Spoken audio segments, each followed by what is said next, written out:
سلامونه مې ومنئ، په دې هیله یم چې تاسو په ټول روغ جوړ وئ.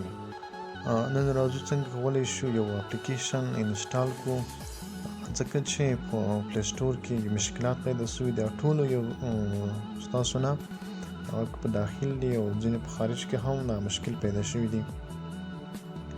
نو د هغې لپاره به تاسو یو ډېره اسانه طریقه د اپلیکیشن د ډاونلوډ یا د انسټال طریقه، لومړی به تاسو راسئ کروم براوزر ته.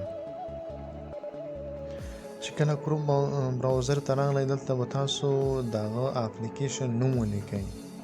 دلته یو نوم لیکم، واتساپ. د هغه کوم مثال تاسو کوم اپلیکیشن ډاونلوډ کوئ د هغه نوم ولیکئ. بیا دلته یو ډېره مهمه نکته ده، ګوره APK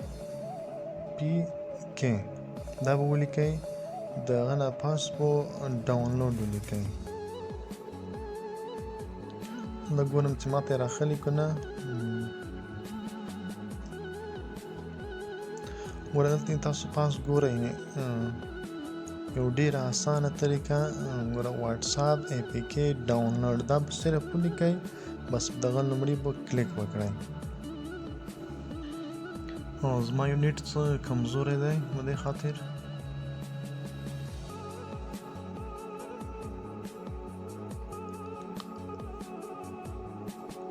زه ویډیو څه سکیپ کوم، بېرته دغه کار یې وکړه.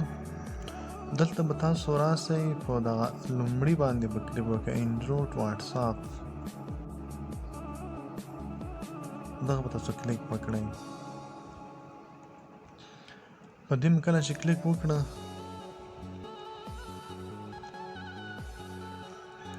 نه پوهېږم چې نن زما نیټ بیخي کمزوری ده.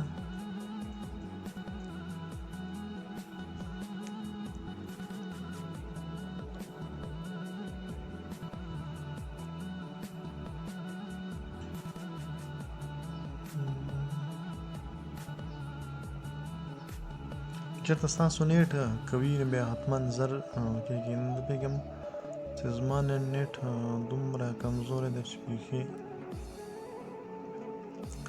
دا ګوره تاسو په ډاونلوډ باندې کلیک وکړئ، ډاونلوډ ناو.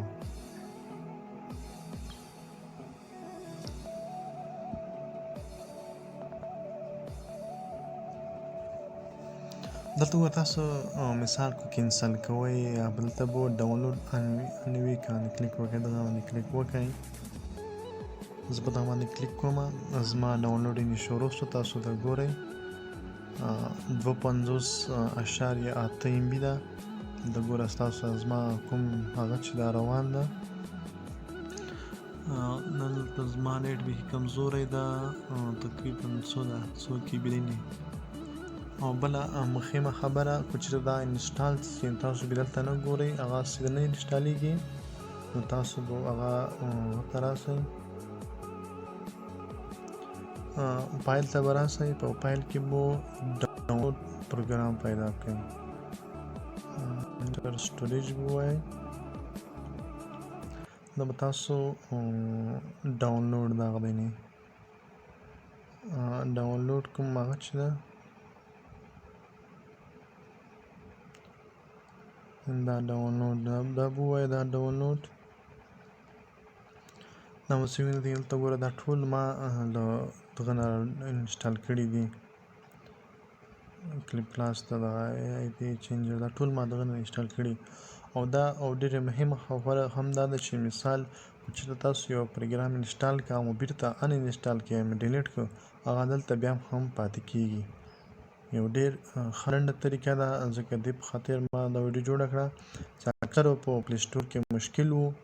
نو دا یو زبردسته طریقه ده، لنډه طریقه ده.